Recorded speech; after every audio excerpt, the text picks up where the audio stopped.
And just like that, here we are. Shawn, we're back with Cutting Through the Noise, Destination Marketing Edition, Retention Framework episode. Back in the saddle. Back in the saddle, here we are.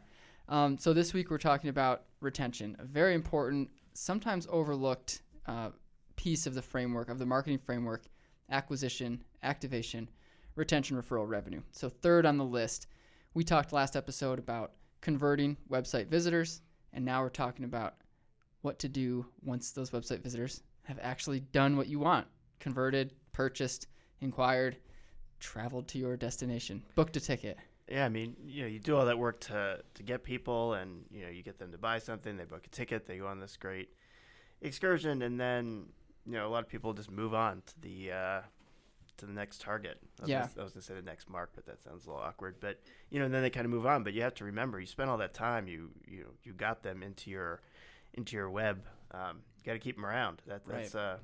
From there, it's kind of recurring revenue almost. For sure. Yeah, thinking about it from, like you said, a lot of times you'll go back to the beginning. Okay, we got them to take our action. Now let's optimize our Facebook ads to reach new users and new targets. And those statistics can be really intoxicating. Oh, we've increased new users by 200% to our website. We've got, our form submissions have increased 25%. And if you spend 90% of your time focused on those metrics, it can be really exciting, and you can always be getting more leads and new users, but forgetting about the all-important retention phase can mean that you're driving people to a leaking bucket. Exactly. In our next episode, we're going to talk about referral, in the sense of, as you retain customers, they're going to be sort of a marketing arm, something in your toolbox. So making sure to retain them and delight them is a key part of growth as well. Yeah. I wanted to talk a little bit about product market fit as it applies to the retention phase. Specifically, when you're launching a new marketing campaign, and we've done this with clients in the past, understanding some important metrics about your existing customers before you sort of invest tens of thousands, hundreds of thousands, millions, potentially millions of dollars in advertising is, do you have a product that your customers really love, like truly love? And some ways to measure that, at least from a kind of a hand wavy point of view, is, would your customers be pissed if you went away? So some things, if you're a destination marketing firm, to ask yourself: do you have people that visit and love their experience? They go online, they give you 5 stars, you talk to them, you talk to tourists, you talk to people coming in to the airport for the first time. Do they, or maybe leaving the airport for the first time, have they just loved their experience? And if the answer isn't an overwhelming yes, there might be some work to be done on the experience side. Would your customers be truly upset if they just could not visit there ever again? If the answer is not an overwhelming yes, you might have some work to do. A less hand-wavy metric that we sometimes use and talk a lot about is cohort analysis. So looking at your aggregate visitors of all time, of all the visitors that have ever visited Austin, Texas, our average is 4.75 stars. And let's just say it's on TripAdvisor or wherever. One thing you could do, and you probably should do, is figure out, well, do customers from the 65 plus age group, are they having a better experience than folks in the 21 to 35 age group? And then identifying, of those cohorts, like, where is there opportunity to improve the experience?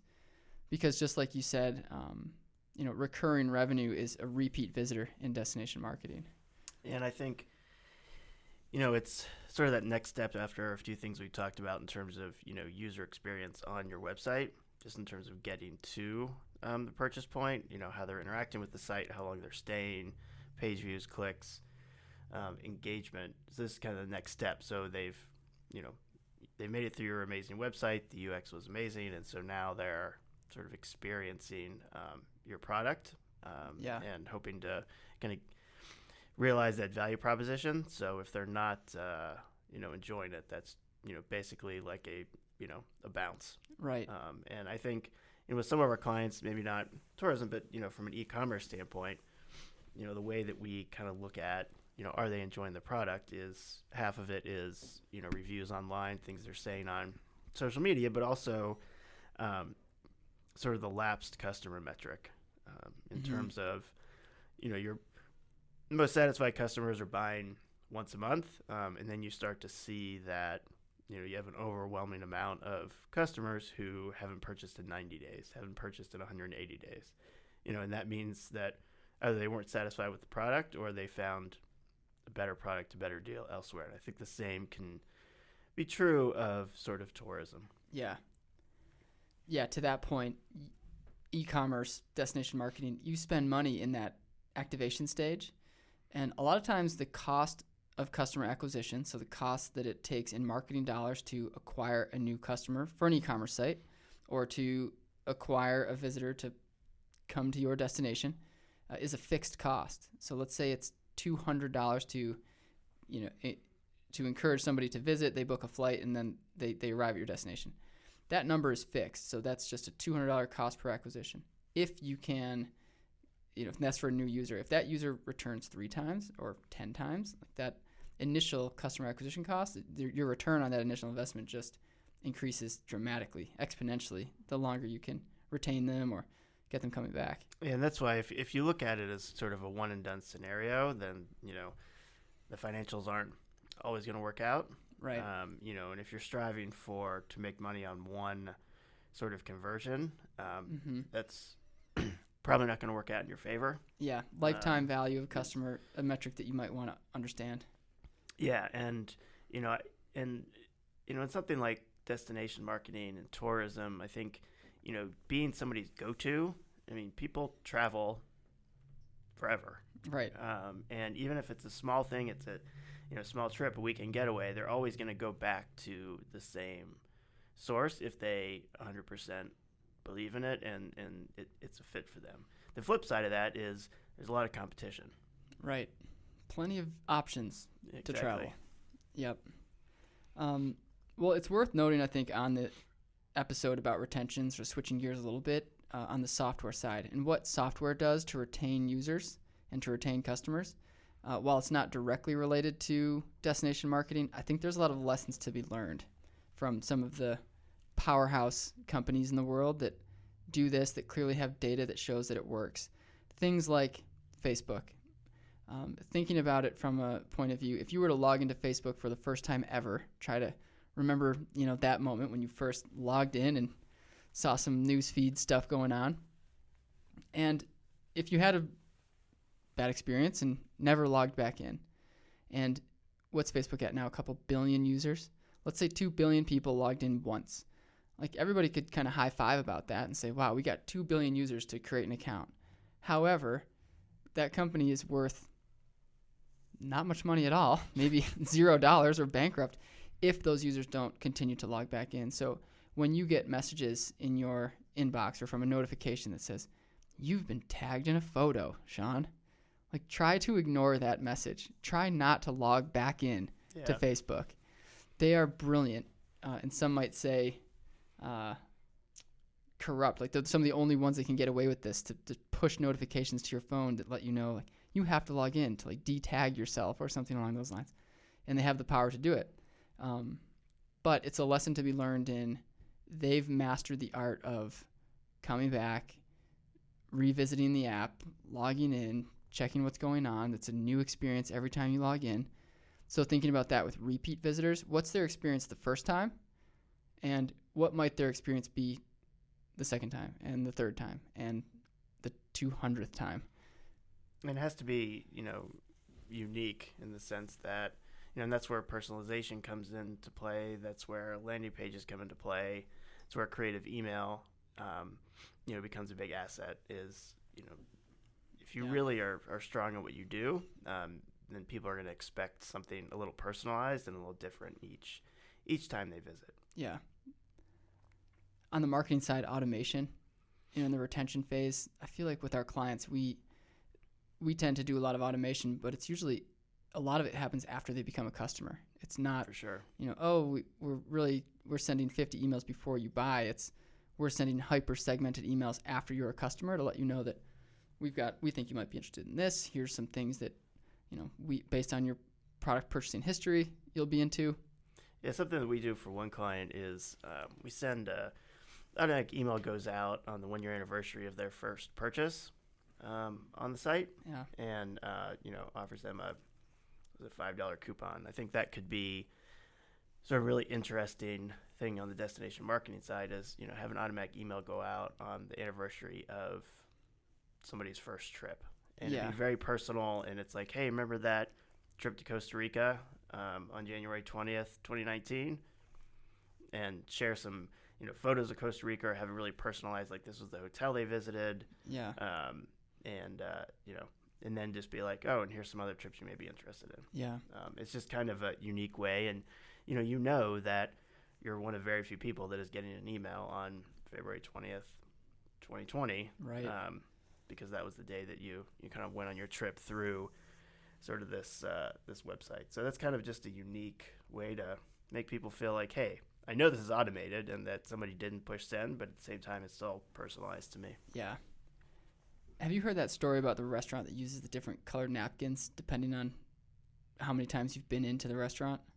Rings a bell. It's something like, and I'll probably butcher this story, but that a restaurant, the management says, okay, when the host seats the customer, they'll ask, oh, have you been in before? And if they answer yes, it's a red napkin. If they answer no, it's a white napkin. And the entire experience is catered based on the color napkin. So if then the waitress arrives or waiter arrives and sees that, okay, they've got a red napkin, they've been in before, they don't sort of have to say, welcome to, Chotsky's. This is, my name's Sarah, and we're going to be... Our plates are to share. Right. Yeah. Right. They sort of say, oh, I hear you've been in before, even though they don't have to connect with the host to have that conversation.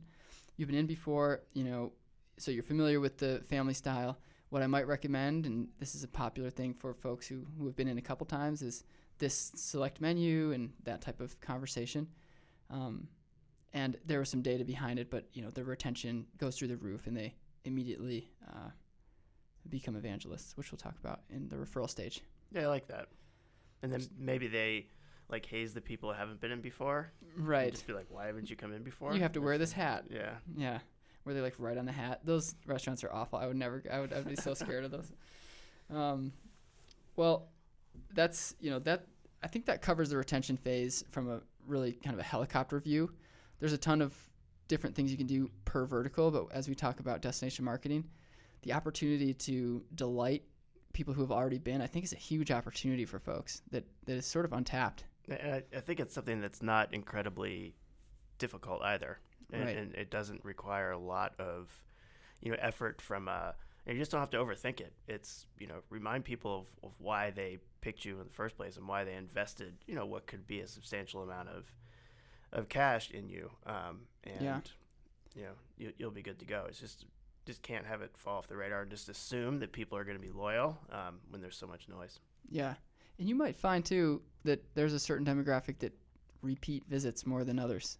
Like, those are good metrics that probably places like analytics could tell you, and, even some hotel surveys could probably deliver you.